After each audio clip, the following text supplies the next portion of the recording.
Hi there, my name is Matt Kaufman, and in this video I'll be demoing the game Surface Wars, which is a program I'm developing for the Microsoft Surface. This demo version is being run on my laptop, so the game mechanics will be slightly different from those in the final version, but it'll be enough to give you a general idea of the game mechanics and overall flow of the game. The basic idea is that you have 4 players, each positioned at one corner of the board. Each player has an amount of health represented by voltage. The object of the game is to knock out each of your opponents by reducing their voltage to 0. There are 2 primary game mechanics, creating sparks and creating nodes. Sparks are the primary means by which you attack your opponent. To create a spark, you simply need to touch, or in this case click, on one of the power nodes positioned on the sides of your base. Sparks travel in a straight path and hit the first thing that they encounter. So if we click on one of the power nodes on the right side of our base, we'll attack the yellow player. And if we click on one of the power nodes on the top side of our base, we'll attack the white player. There's a slight energy cost to creating a spark, but the amount of damage dealt to the opponent is significantly greater than the cost. You can affect the power and speed of the sparks that you create by changing how long you hold down your touch or click, and also by dragging your finger or mouse across the board. By clicking and holding for a second, you can create a much larger spark, which costs more energy, but at the same time also deals significantly more damage to your opponent. Also, by clicking and dragging, you can make the spark travel across the board at a greater speed, giving your opponent less time to react to your attacks. The speed is roughly determined by how far you are from the node when you release your mouse or touch. At the moment, our sparks just travel in straight paths, so we can't attack the player on the opposite corner, and also we can't defend ourselves if the other players decide to attack us. So in order to prevent both of these problems, you'll need to create nodes. Nodes can be built at any point where the wires cross on the map. Simply clicking on one of these intersections will create a node. Like sparks, nodes also have an energy cost associated with them, and the cost for a node is significantly more than the cost for creating a spark.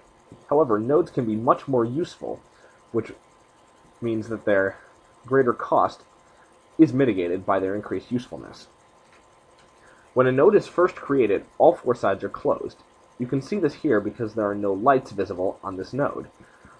If a spark hits a closed side of a node, the spark will be destroyed, but it will also deal damage to the power node.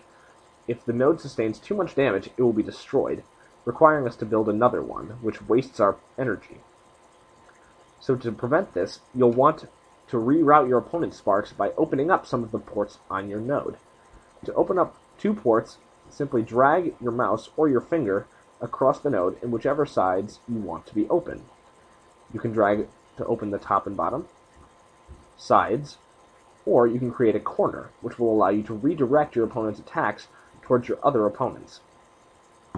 So if we build a few more nodes and reroute them like this, then if the white player tries to attack us from his center port, then his spark will be redirected towards the yellow player, sparing us from damage and also bringing the yellow player that much closer to being destroyed. Rerouting a node once it has been created has no energy cost, so feel free to reroute your nodes as much as you want to protect yourself and help you attack your opponents. As we can also see here, nodes can be used for attack as well as defense. Normally, we can't attack the blue player because our sparks only travel in straight lines. However, if we make a corner node here to redirect our own sparks towards this side of the map, then if the yellow player has a node constructed, our spark will travel through that node and attack the blue player, allowing us to hit him directly, when otherwise we would have to redirect other players' attacks towards him. You can only construct nodes on your corner of the map. In this example, the current player is demonstrated by the color of the cursor, but in the final version of the game will simply denote which player is currently touching the board by where the touch occurs. The board is segmented into 4 corners, and each player controls one side. So anything created in this quadrant of the map will belong to the white player, anything here will belong to the blue player, and so on. So those are the general game mechanics, and in future versions, more advanced mechanics will be added, such as different types of nodes. But for now, that's about all that you need to know to understand the general premise of the game. Thanks for watching.